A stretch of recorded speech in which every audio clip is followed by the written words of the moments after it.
أعوذ بالله من الشيطان الرجيم. بسم الله الرحمن الرحيم.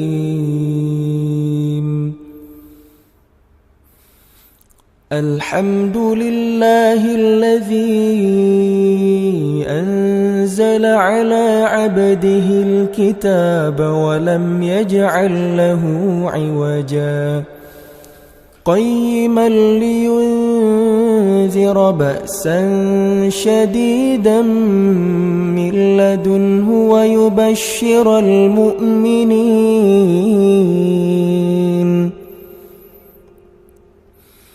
ويبشر المؤمنين الذين يعملون الصالحات أن لهم أجرا حسنا ماكثين فيه أبدا وينذر الذين قالوا اتخذ الله ولدا ما لهم به من علم ولا لآبائهم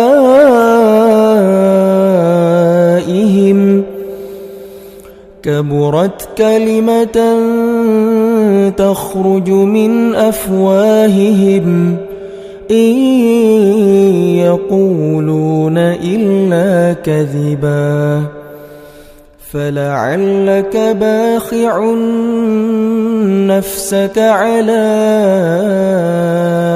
آثارهم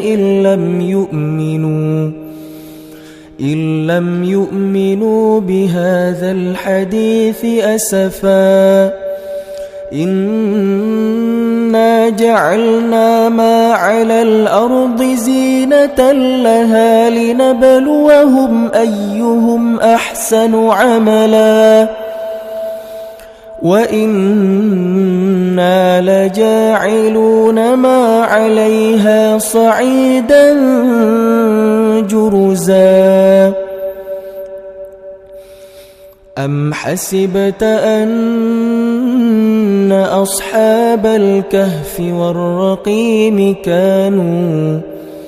كانوا من آياتنا عجبا إذ أوى الفتية إلى الكهف فقالوا ربنا آتنا من لدنك رحمة وهيئ لنا من أمرنا رشدا.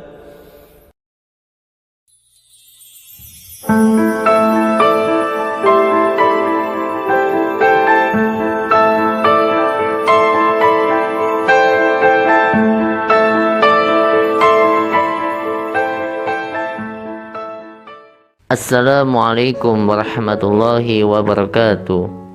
Allahumma sholli ala sayyidina Muhammad wa ala alihi wa sahbihi ajmain. Sebagai orang yang beriman, kita yakin bahwa kehidupan di dunia ini hanya sebentar, sedangkan di akhirat kita kekal selamanya. Jika ketika di dunia kita senang menginvestasikan berbagai macam harta, jangan lupakan juga untuk investasi di akhirat. Membangun rumah di surga adalah salah satu cara investasi akhirat yang bisa kita mulai sejak di dunia. Bagaimana caranya? Tonton sampai selesai video ini. Dan jangan lupa like dan komen. Dan bagi sahabat-sahabat yang belum subscribe, silahkan di subscribe terlebih dahulu supaya tidak ketinggalan video selanjutnya. Banyak amalan menurut syariat Islam yang pahalanya dapat jaminan rumah di surga. Di antaranya 1. Membaca surat Al-Ikhlas 10 kali. Dalam sebuah hadis dari Mu'adz bin Anas radhiyallahu an, Rasulullah SAW bersabda, barang siapa yang membaca Qul huwallahu ahad atau surat Al-Ikhlas sampai ia merampungkannya sebanyak 10 kali, maka akan dibangunkan baginya rumah di surga. Hadis riwayat Ahmad. 2.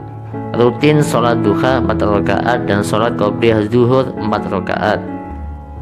Menurut hadis yang diriwayatkan dari Abu Musa radhiyallahu an, Rasulullah SAW bersabda, Barang siapa yang sholat duha 4 rakaat dan sholat qobliyah zuhur 4 rakaat, maka ia akan dibangunkan rumah di surga. Hadis riwayat At-Tabrani. 3. Rutin sholat rawatib. Sholat rawatib merupakan sholat sunnah yang dikerjakan sebelum atau sesudah sholat fardu 5 waktu sehari semalam. Dalam hadis dari Aisyah radhiyallahu anha, Rasulullah SAW bersabda, barang siapa rutin sholat sunnah 12 rakaat dalam sehari, maka Allah akan membangunkan baginya sebuah rumah di surga. 12 rakaat tersebut adalah 4 rakaat sebelum zuhur, 2 rakaat sesudah zuhur, 2 rakaat sesudah maghrib, 2 rakaat sesudah isya, dan 2 rakaat sebelum subuh. Hadis riwayat Tirmidzi, Ibnu Majah, dan An-Nasa'i. 4. Membangun masjid dengan niat lillahi ta'ala. Harta yang kita punya tidak mungkin akan dibawa mati. Maka dari itu, harta yang tak lain hanya titipan Allah sudah sewajarnya kita manfaatkan dengan sebaik-baiknya. Salah satu caranya adalah dengan turut menyumbangkan harta kita saat ada pembangunan masjid demi kemaslahatan umat. Dari Jabir radhiyallahu an, Nabi Muhammad sallallahu alaihi wasallam bersabda, barang siapa yang membangun masjid karena Allah, walau hanya selubang tempat burung atau lebih kecil, maka Allah akan bangunkan baginya rumah seperti itu pula di surga. Hadis riwayat Ibnu Majah. 5. Mengisi shaf sholat yang masih kosong. Saat kita sholat berjamaah kemudian melihat ada shaf yang masih kosong, jangan sia-siakan kesempatan tersebut. Sebab dari Aisyah radhiyallahu an, Nabi Muhammad SAW bersabda, barang siapa yang menutupi suatu celah dalam shaf, niscaya Allah akan mengangkat derajatnya karena hal tersebut, dan akan dibangunkan untuknya sebuah rumah di dalam surga. Hadis riwayat Al-Muhammili.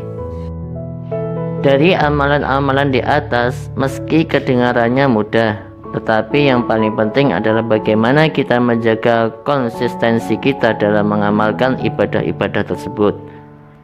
Rasulullah Shallallahu Alaihi Wasallam sendiri lebih menyukai amalan yang sedikit tetapi terus-menerus daripada amalan yang banyak tetapi sekali. Semoga dengan diberi kesehatan dan kekuatan, kita selalu bisa melaksanakan ibadah-ibadah sunnah yang pernah diajarkan Nabi Muhammad SAW kepada kita. Wallahu a'lam bishawab.